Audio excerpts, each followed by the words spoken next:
Kinematics की बात करेंगे, फ्लूइड काइनेमेटिक्स की बात हम कर चुके थे। Now we will go forward for fluid dynamics.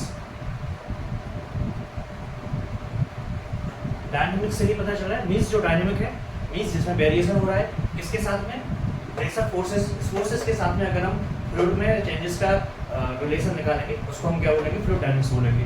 Kinematics में केवल हम वेलोसिटी एक्सेलरेशन के दोनों के ही हम देख रहे थे, चेंजेस देख रहे थे दोनों में, तो हम उसको फ्लूइड काइनेमेटिक्स बोल रहे थे। ठीक है, इसमें अभी फ्लूइड क्या रहेगा, फ्लो कंडीशन में रहेगा, but we will consider the forces also. ठीक है, तो हम उसको क्या बोलेंगे, फ्लूइड डायनेमिक्स बोलेंगे। ठीक है, फ्लूइड में कौन कौन से फोर्सेस रखते हैं, when it is in flowing condition. ठीक है, जब फ्लूइड हमारा फ्लो कंडीशन में है तो उसके ऊपर कौन कौन से फोर्सेस लगेंगे, pressure force, second one gravity force या पोटेंशियल फोर्स। पोटेंशियल, उस पोटेंशियल के कारण जो भी फोर्स लग रहा है फ्लूइड पे वो potential force, pressure force. And second one is gravity force, pressure force, potential force. Kinetic energy रहेगी उसके अंदर, तो काइनेटिक एनर्जी के कारण वेलोसिटी फोर्स जो भी रहेगा वो velocity force. And third one is viscosity भी रहेगी उसके अंदर। ठीक है, विस्कोसिटी रहेगी तो उस विस्कोसिटी के कारण विस्कस फोर्सेस भी लगेंगे, विस्कस फोर्स।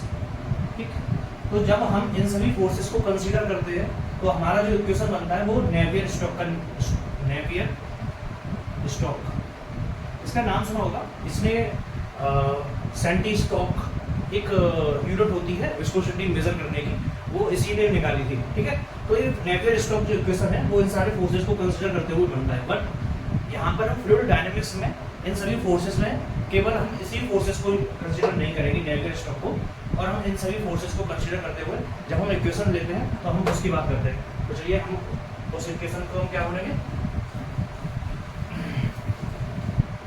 उसको हम यूलर इक्वेशन बोलते हैं। Euler equation means Euler equation में हम विस्कस फोर्सेस को कंसीडर नहीं करते हैं। We will consider fluid as non viscous, fluid as non viscous. Okay, fluid non viscous. Second हम मान के चलते हैं जो फ्लूइड है वो हमारा इनकम्प्रेसिबल है। हम फ्लूइड में, फ्लूइड डायनेमिक्स में जहाँ कहीं पर भी, फ्लूइड मैकेनिक्स में हम अभी यहाँ पर जब भी स्टडी करेंगे हम मैक्सिमम केसेस में फ्लूइड को हम इनकम्प्रेसिबल ही मानेंगे। ठीक है, जिससे हमारा कंसीडरेशन बहुत ईजी हो जाता है और अभी हमारा जो कंसीडरेशन है, जो पॉइंट ऑफ स्टडी है वो लिमिटेड है। ठीक है, तो हम फ्लूइड को क्या मान करके चलेंगे, incompressible. Fluid is incompressible and fluid is non viscous. ठीक है, नाउ जो यूलर ने जो इक्वेशन निकाला था उसमें प्रेशर भी लगेगा, काइनेटिक फोर्स भी लगेगा, या काइनेटिक के कारण जो वेलोसिटी रहेगी उस वेलोसिटी के कारण कुछ फोर्सेस भी रहेगा। सेकंड वन ग्रेविटी, उस ग्रेविटेशनल फोर्स के कारण उसके ग्रेविटेशनल फोर्स के कारण कुछ फ्लूइड के ऊपर फोर्स लगेगा। तो इन सभी के कारण जो भी हमारा फ्लूइड के ऊपर फोर्सेस लग रहे हैं उनको जब हम कंसीडर करेंगे तब हमारा यूलर इक्वेशन बनता है। और ये जो यूलर इक्वेशन है वो यूलर इक्वेशन से ही हमारा एक बर्नौली का इक्वेशन ड्राइव होता है, बर्नौली इक्वेशन। ठीक है, तो हम सीधे बर्नौली इक्वेशन की बात करते हैं क्योंकि हमें बस जानना जरूरी है यूलर में कौन कौन से फोर्सेस कंसीडर होते हैं, नेवियर स्टोक में कौन कौन से फोर्सेस कंसीडर होते हैं। जब हम बर्नौली इक्वेशन की बात करते हैं तो बर्नौली इक्वेशन हमारा क्या हो जाता है, P/ρc plus V²/2c plus Z is equal to constant. ठीक है, तो जो हमारा क्या बन गया, ये बर्नौली इक्वेशन बन गया। इसका मतलब क्या है, ये हमारा हेड है P/ρc, इसकी यूनिट क्या होगी, हेड, H मीटर। ठीक है, तो जो P/ρc है वो हमारा क्या हो गया, प्रेशर एनर्जी के कारण जो भी हेड क्रिएट हो रहा है वो हो गया प्रेशर हेड। ये वेलोसिटी के कारण जो भी हेड क्रिएट हो रहा है वो वेलोसिटी हेड हो गया, या काइनेटिक हेड बोल सकते हो उसको। And third word is Z, Z is datum. Datum से जितना भी फ्लूइड की हाइट है या कंसीडरेशन ऑफ फ्लूइड जो भी है या कंसीडरेशन ऑफ सेक्शन जो भी है उसकी जितनी भी हाइट रहेगी उसको हम क्या बोल रहे हैं, जेड। ठीक है, तो ये हमारी क्या होगी, ग्रेविटेशनल के कारण जो भी हेड हो गया। ठीक है, ग्रेविटी हेड बोल सकते हो उसको, या पोटेंशियल हेड बोल सकते हो।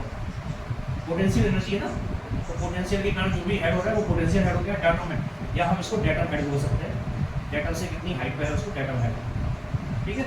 Now we will go forward. अभी हमने बर्नौली इक्वेशन ड्राइव कर लिया। अभी बर्नौली इक्वेशन क्या बोलता है, ये हमारा कांस्टेंट रहेगा।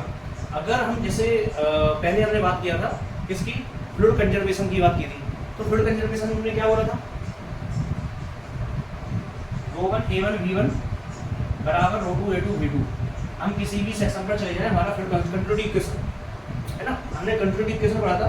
उस कंटिन्यूटी इक्वेशन में हमने क्या पढ़ा था, फ्लूइड अगर फ्लो में है और कहीं पर भी फ्लूइड का लॉस नहीं हो रहा है, तो जितना फ्लूइड यहाँ पे इस पाइप में यहाँ पर एंट्री किया है, उतना ही वही फ्लूइड उतना ही क्वांटिटी में वहाँ से रिलीज होगा। लेकिन अभी बर्नौली आगे बढ़ गए, बर्नौली इससे भी आगे बढ़ गए। बर्नौली बोले कि क्वांटिटी तो सेम ही रहेगा, सेम में जहाँ पर जितनी एनर्जी थी वहाँ पर भी सेम एनर्जी रहेगी, अगर कहीं पर भी एनर्जी का लॉस नहीं हो रहा है, if there is no energy loss during the flow, ठीक है। तो बर्नौली क्या बोलता है, यहाँ पर जितना एनर्जी है एंट्रेंस पे उतना ही एग्जिट होगा, ठीक है। तो बर्नौली इक्वेशन के बेसिस पे क्या हो गया, हमारा जो भी एनर्जी है, एनर्जी इतनी यहाँ पर है, एनर्जी उतनी यहाँ पर है, उतनी यहाँ पर है। इसका मतलब क्या है, फ्लूइड की एनर्जी कंजर्व रहेगी, fluid energy will not go in fact, ठीक है। तो जो भी हमारी प्रेशर एनर्जी है, काइनेटिक एनर्जी है, जो भी हमारी डेटम एनर्जी है या पोटेंशियल एनर्जी है, that's a combination, that's the sum will always be constant throughout the flow, ठीक है। अब इसके कुछ एग्जांपल देख लेते हैं, क्योंकि इससे बहुत डिफिकल्ट एग्जांपल बनते हैं और एक्चुअली में होते नहीं है। मोस्टली मैकेनिकल में ट्राई ये किया जाता है कि एग्जाम टफ से टफ बनाया जाए, और क्वेश्चन बहुत सरल होते हैं, क्वेश्चन सरल होते हैं, लेकिन जो डायग्राम होते हैं ना, या जो फिगर्स होते हैं ना, वो बहुत ज़्यादा टफ होते हैं। सपोज ये है,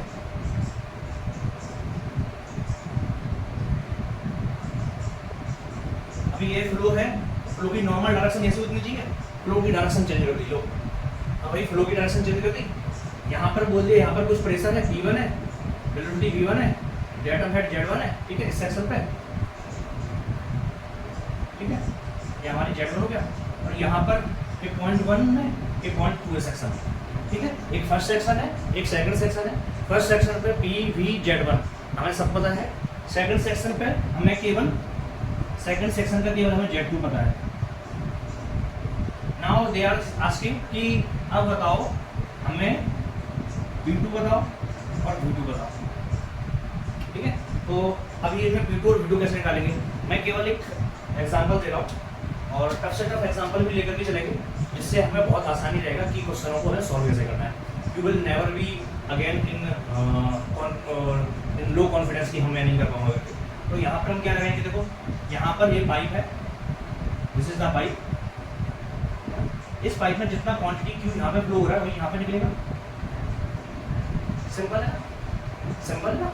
अगर आपने नल चालू किया है, यहाँ नल चालू किया है, तो यहाँ पे जितना पानी निकलेगा वही पाइप के थ्रू यहाँ पर भी उतना ही पानी निकलेगा, दैट्स द सेम। तो यहाँ पर जितना क्वांटिटी क्यू निकला है, क्यू इज इक्वल टू यहाँ पर एरिया इनटू वेलोसिटी V1। हम क्या मान के चल रहे हैं हर जगह पे, density will be same, incompressible fluid, incompressible हम मान के चल रहे हैं, मीन्स यहाँ पर जितनी डेंसिटी होगी वही डेंसिटी यहाँ पर होगी। तो जहाँ पर जितना क्यू यहाँ पे है वही क्यू यहाँ पे होना चाहिए। इसके बेस पे क्यू बराबर में A1 V1, एरिया A1 और V1 वेलोसिटी। और यहाँ पर अगर हम क्यू निकालेंगे दो सेकंड पॉइंट पर, तो क्या हो जाएगा, क्यू बराबर A2 V2 हो जाएगा, क्यू बराबर A2 V2। हमें A1 पता है, A2 पता है, V1 पता है, V2 पता नहीं है, हमारा V2 आ जाएगा, ठीक है। यहाँ से हमने V2 आ गया हमारे पास में। अब ये तो हमने कंटिन्यूटी इक्वेशन का यूज कर लिया। अब now they are asking P2 निकालो, how will go to find the P2। तो P2 के लिए क्या करना है, P2 के लिए भी हम जाएंगे बर्नौली इक्वेशन पे। तो बर्नौली इक्वेशन क्या बोलती है हमारी,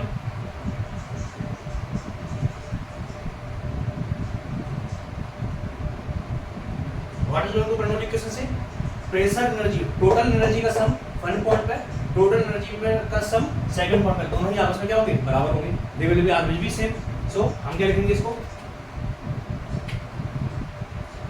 P1 by rho c plus V1 square by 2g plus Z1 बराबर V2 by rho g plus V2 square by 2g plus Z2। Okay, तो हमने पूरा इक्वेशन बर्नौली इक्वेशन हमने यहाँ पे ले लिया। एनर्जी का सम बिलानवे भी सेम, ठीक है। अब हमें क्या क्या पता है, P1 we know P1, V1 we know, Z1 we know, P2 we don't know, V2 we know and Z2 we know, ठीक है। अभी हमें सभी चीज़ों में से, सारे पैरामीटर्स में से केवल यही नहीं पता और ये सारी पता है, then we will going to find V2। It is so simple, ठीक है।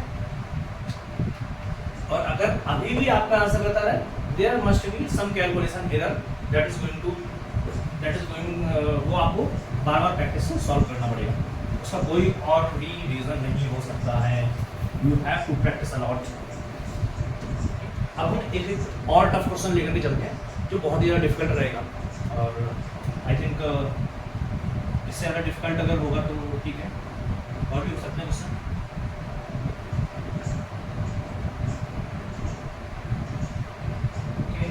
So this is the section now.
अभी हमारा ये सेक्शन हमने बना लिया और यहाँ पे कोई वेट है जिसको हमें अप डाउन मूवमेंट करना है, ठीक है। अभी हम इस फ्लूइड की हेल्प से ये सभी काम करवा रहे हैं इसको, ठीक है।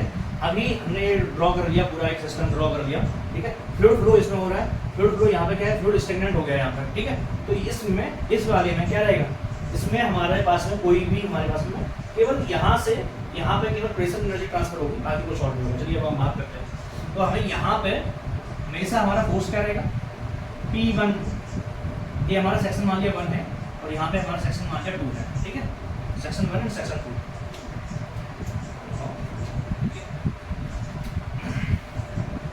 Section 1 and section 2। तो हमें इस सेक्शन पे हमें एरिया पता है, इस सेक्शन पे भी एरिया पता है, यहाँ पे Q, यहाँ पर भी Q रहेगा। तो we will going to find A and A2। A1 और A2 में पता है ना, तो V1 और V2 में रिलेशन आ जाएगा। We will get find the relation V1 by V2 बराबर में A2 by V1, A2 by A1। ये हमारा रिलेशन आ जाएगा, किससे आ जाएगा, कंटिन्यूटी इक्वेशन से। यहाँ पे हमारा रिलेशन आ गया, ठीक है। खत्म कहानी इसकी, हटाओ उसको। अभी हम डेटा, अभी हम इनमें प्रेशर एनर्जी इनमें दोनों में इक्वल करेंगे, ठीक है। तो P1 by 2g plus V1 square by 2g plus Z1 बराबर में P2 by 2g plus V2 square by 2g plus Z2, ठीक है। ये हमने इक्वेशन लिख दिया यहाँ पे। प्रेशर एनर्जी यहाँ पर first section, pressure energy second section पे दोनों बराबर कर दिया, खत्म कहानी, ठीक है। हमने V1 V2 में रिलेशन निकाल दिया। तो V1 V2 से हमने V1 V2, अगर हमें A1 A2 की वैल्यू दी हुई है तो V1 V2 की हमें वैल्यू आ जाएगी और हम इन दोनों को कैलकुलेट कर लेंगे। Z1 हाइट हमें दी होगी, इस सेक्शन की हाइट या इन दोनों का डिफरेंस दिया होगा Z1 माइनस Z2, तो Z1 माइनस Z2 हमारे पास आ जाएगा, ठीक है। हमें V1 V2 पता हो जाएगा। अभी यहाँ पर प्रेशर P1 लग रहा है, यहाँ पर प्रेशर P2 लग रहा है, यही हो रहा है ना। इसका प्रेशर P1 है, यहाँ पर प्रेशर P2 है। अभी इस पर P1 के कारण जो उसमें फोर्स लग रहा है नीचे डायरेक्शन में, वो कितना लग रहा है, P1 इंटू में A और इसके कारण जो अपवर्ड डायरेक्शनल फोर्स लग रहा है वो कितना लग रहा है, P2/A। तो जो भी डिफरेंशियल प्रेशर रहेगा उसी के कारण वेट उतना ही वेट ले पाएगा ना ये। तो जो P1 minus P2 into A, इसके कारण क्या होगा, फोर्स अगर हमें वेट को डाउन करना है, तो P1 ज़्यादा होना चाहिए P2 से, है ना। और अगर हमें वेट को अप करना है P2 ज़्यादा होना चाहिए, P2 should be greater than P1। तो हम इन दोनों के रिलेशन से यहाँ से हम ये पता कर पाएंगे। अगर देखो हमने यहाँ पे, अभी इसको और सिंपल समझ लेते हैं, इतना तो समझ में आ गया ना। P1 ज़्यादा होगा, P2 ज़्यादा होगा तो फिर वेट नीचे जाएगा, अब जाएगा, ये तुमने पता कर लिया, ठीक है। अभी हम यहाँ पे आते हैं, ठीक है। तो हम क्या करते हैं, P1 minus P2 by OG यहाँ पर ले लिया, और हमने इसको इन दोनों को हमने कैलकुलेट करके मान लिया, एक Z1 वैल्यू आई और इन दोनों को कैलकुलेट करके मान लिया Z2 वैल्यू आई। तो हमारा क्या हो जाएगा, Z2 माइनस Z1 आ गया, ठीक है। अब हम P1 माइनस, दोनों का एरिया सेम है ना यहाँ पे, तो P1 माइनस P2 बराबर क्या आ जाएगा हमारा, P2 बराबर क्या आ जाएगा, Z2 माइनस Z1 इंटू में रोजी, हो गया। ये Z1 Z2 क्या है ना, इन दोनों को हमने, इन दोनों हेड को कैलकुलेट करके वैल्यू निकाल दी है, तो वो वैल्यू हमने यहाँ पे लिख दी है, ठीक है। तो दोनों का प्रेशर डिफरेंस हमारे पास में आ गया, दोनों का प्रेशर डिफरेंस कितना है। अब इसका एरिया जितना होगा इंटू में एरिया, उतना ही फोर्स को ये लिफ्ट कर पाएगा या डाउन कर पाएगा। अब हम इसकी डायरेक्शन बदल देंगे, अगर इसकी डायरेक्शन बदल देंगे तो यहाँ पे कम हो जाएगा फोर्स, है ना। डिपेंडिंग ऑन P1 P2 कितना है उसके बेसिस पे हम निकाल लेंगे कितना वेट को ये होल्ड कर पाएगा। सपोज दैट अभी P1 minus P2 into area बराबर में 65 आया, तो 65 kg का वेट ये होल्ड कर पाएगा, ठीक है। तो हम इस टाइप से ये मैक्सिमम डिफिकल्ट क्वेश्चन हो सकते हैं जो फ्लूइड डायनामिक्स में बर्नौली इक्वेशन और कंटिन्यूटी इक्वेशन दोनों के इक्वेशन से मिला करके बने हुए हैं, ठीक है। ऐसे क्वेश्चन आते हैं एग्जाम से। अब हम फ्लूइड डायनामिक्स में एक नया टॉपिक और पढ़ेंगे, venturimeter and orifice.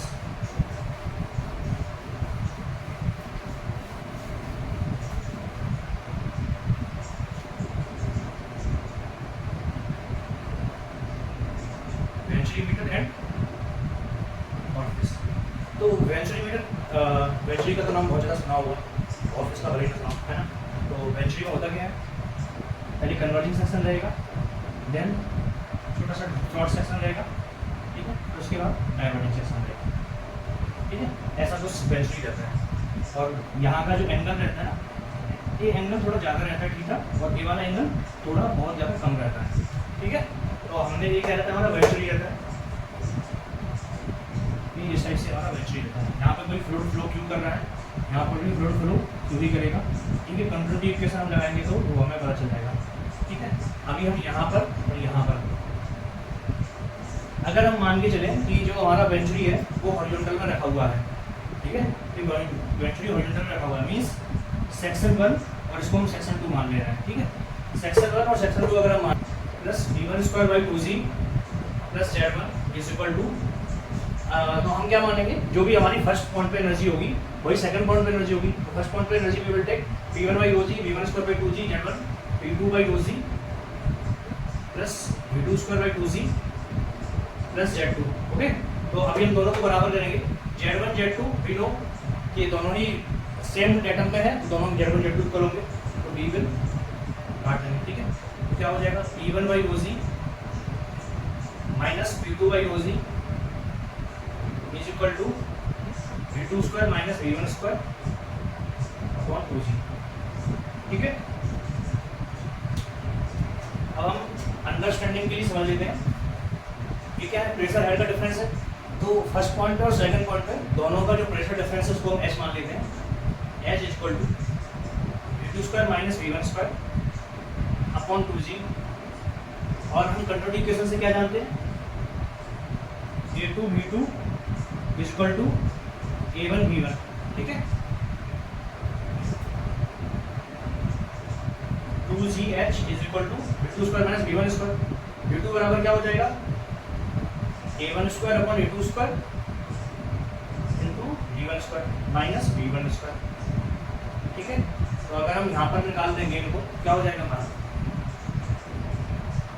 A2 square into 2GH है ना, A2 वहाँ पे आ जाएगा is equal to A1 square minus A2 square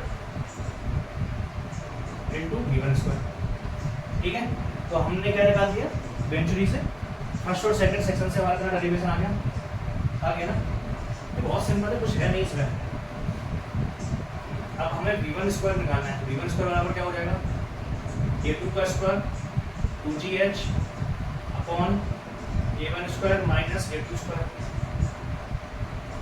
B1 equal to क्या हो जाएगा A2 under root 2GH upon फिर से एक अंडर रूट आ जाएगा A1 का स्क्वायर माइनस A2 का स्क्वायर।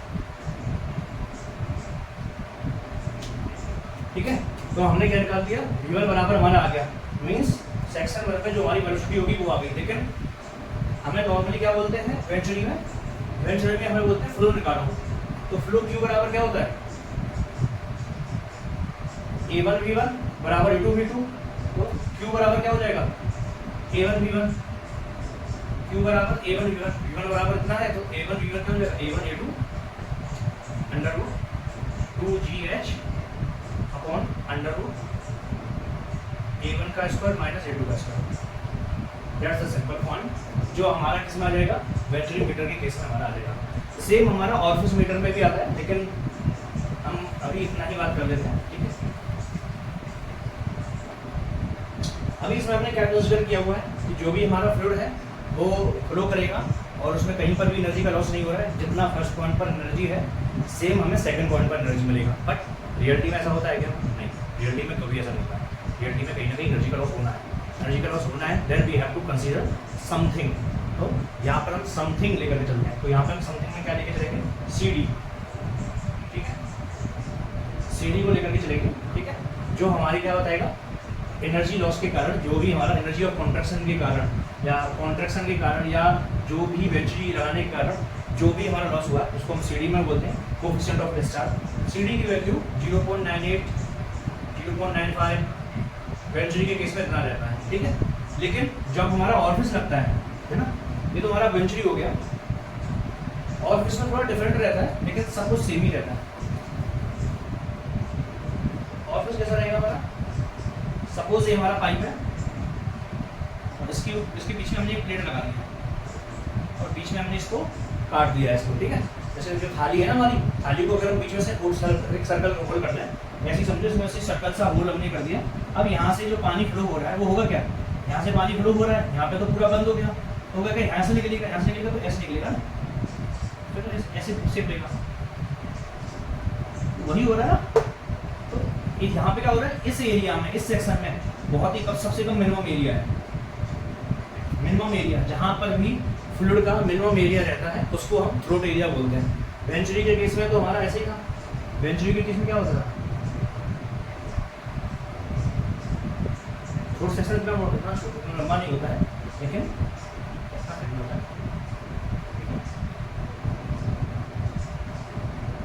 जो हमारा सबसे मिनिमम एरिया है वो हमारा क्या हो गया, थ्रोट एरिया हो गया। यहाँ पर थ्रोट एरिया कौन सा, ये वाला होगा थ्रोट एरिया।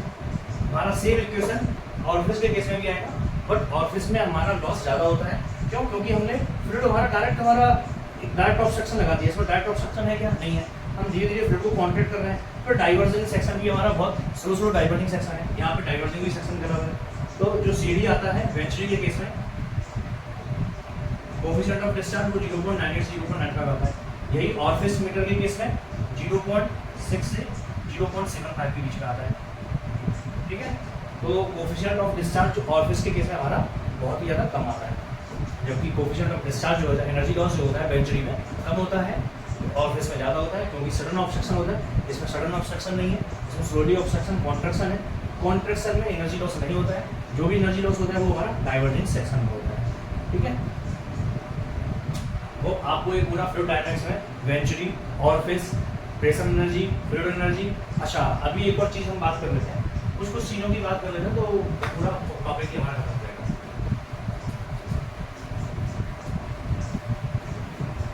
अभी 2-3 टॉपिक बचे हुए हैं। एक तो पाइजोमेट्रिक हेड, जो आपको एग्जाम में कभी कभी दिमाग खराब करने के लिए पूछ लेते हैं, उसको पता है कि नहीं पता है। ठीक है, स्टैग्नेशन,